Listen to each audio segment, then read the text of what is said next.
Today we're going to be starting with our unit number 2. Now, unit number 2 is referred to as Principles of Bookkeeping Controls. I have it in front of us, as you guys can see, and I am on the contents page. Now, it's less dense in terms of coverage of the topics than your unit number 1. Now we are going into slightly specialist areas. So this is less lengthy, but in terms of knowledge and in terms of the conceptual depth, obviously this would represent a little bit of more challenge. So all of these topics is of course going to increase the amount of the competence as well as your knowledge base as well. The main chapters being the first one, payment methods, which is quite simple. It's a theory chapter. We should be aware of what these payment methods are, and we will be going through them shortly. Then we've got bank reconciliations. Those who are doing training with us, you guys are already aware of how or what bank reconciliations are all about. But of course, in your examination, as we have seen, the focus is usually on theory,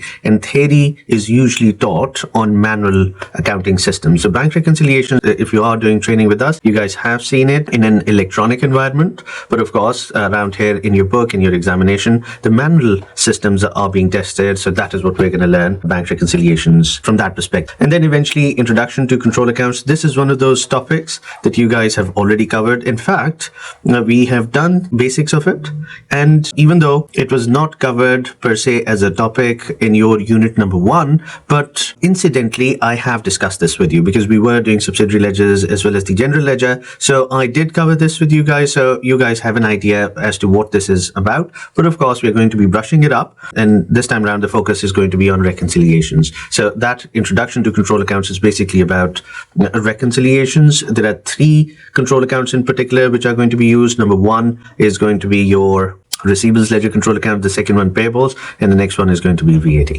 And then preparing and reconciling control accounts. This is another set where if there are any discrepancies, then how do you resolve them? This chapter number 4 is about that. The journal then goes into the irregular entries such as bad debts, and there are 3 or 4 which are being mentioned in your curriculum at this stage. Obviously, there are various others which are dealt with by the journal, but the ones which are covered in your book are 3 topics. One of them is opening balance. One is, I think, bad debts. The other one is payroll journals. And then we've got initial trial balance. We know how that's done. We did that in your unit number 1, even though it wasn't there as a topic, but I did cover that with you when I was doing the general ledger. So you guys have an idea already. It was taught as part of it, but the focus wasn't on preparing initial trial balance. But here it is going to be put under the microscope. So of course, we're going to look into this as a topic, and it will be tested as a topic as well. And then finally, we've got errors in the trial balance. So again, an important which can render the trial balance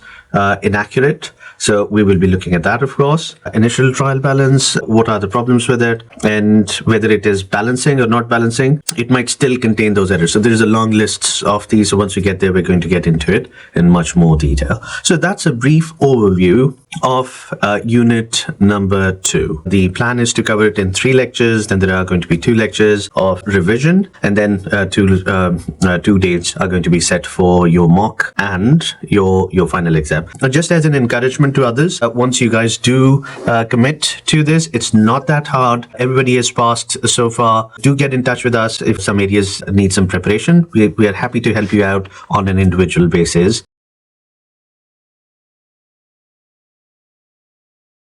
Let's get started. The first chapter is going to be payment methods. So as the name suggests, the payment method is going to be discussing the different types of outflows which are available these days. These are services offered by banks, not just by banks, but lenders at the same time, different types of methods of cash flows which might be present within the business. So the main methods of cash flows or payment methods which are available to us, a list of them has been provided around here. So cash is simply notes and coins. We're all aware of it. Then we've got check, then debit card, credit card, bank drafts, standing order, direct debit, BACS, banks, automated clearing services, direct debit, CHAPS transfers, faster payments. Some of these, most of these you probably are already aware of. A few of them you might not, which we shall discuss shortly.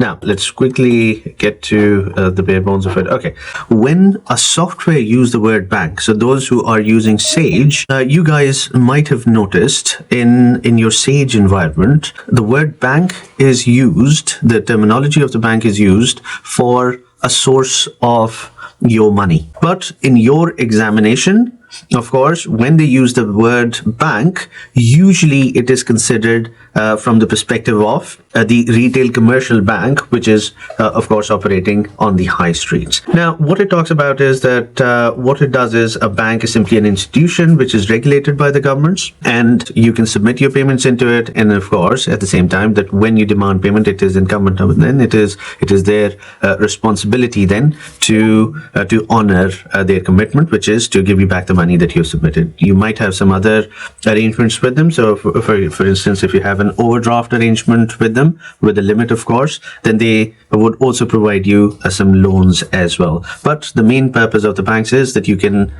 put your money into it, and then of course use it as a safe space for your cash inflows and outflows.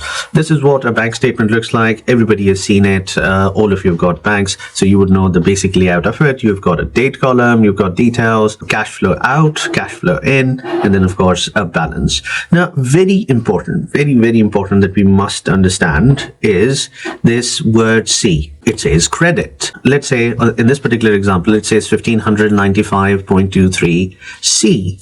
C means credit. D means what? Debit. You would notice that it is coming up around here. Your examination sometimes try to catch you out as well, that they will show a positive value, but alongside it, they've written D or C. So one of them signifies a negative balance, and one of them signifies a positive balance.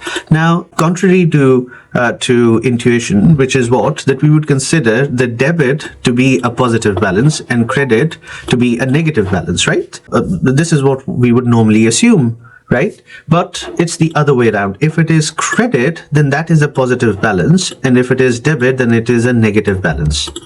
Now, anybody care to explain? Well, if you'd like to guess, I would like to know your perspective. If I have money in the bank account, let's say 1595, when I receive the bank statement, it would show me a credit balance, 1595. And when it shows a credit balance, I would tell myself, okay, I've got this money. Okay. Now, why is it showing credit? Anybody would like to guess? Raise of hands, please. Why do you guys think? Because we have learned in our unit number 1 that when asset increases, it's a debit entry, right? So when I have cash in my bank account, usually I write it on the debit side in my accounts. But when I receive my bank statement, what my bank statement is showing me is that I've got the same balance, but it's in credit.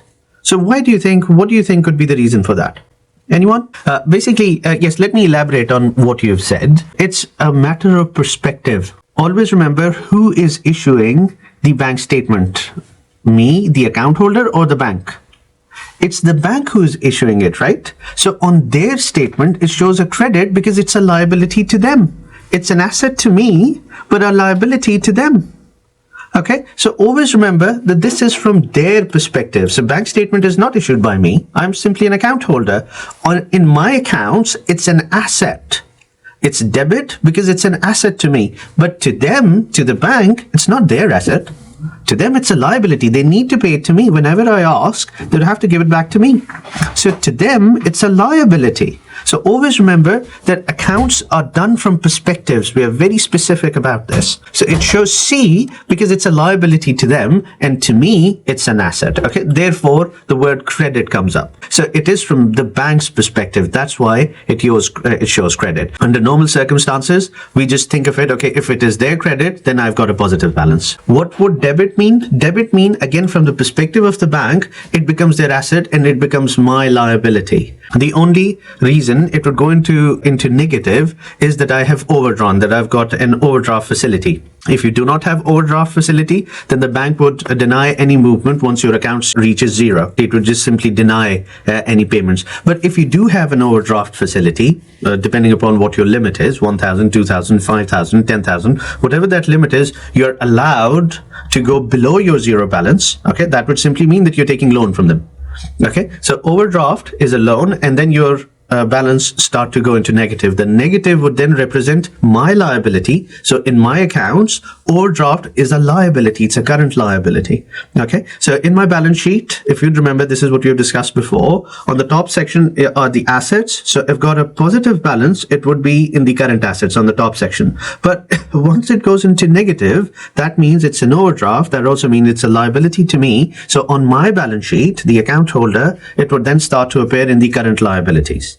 Okay, and to the bank, now it becomes an asset. It's a receivable to them. I need to pay this to them. Okay, they need to receive it. So to them, it becomes an asset then. Therefore, they would represent that with a D, with a debit. Okay, so again, simply put, this credit and debit which appears on the bank statement is from the perspective of the bank, because they are the ones who are the issuing authority. I'm simply holding it. I do not issue bank statements. I simply receive it from the bank. So again, an important consideration.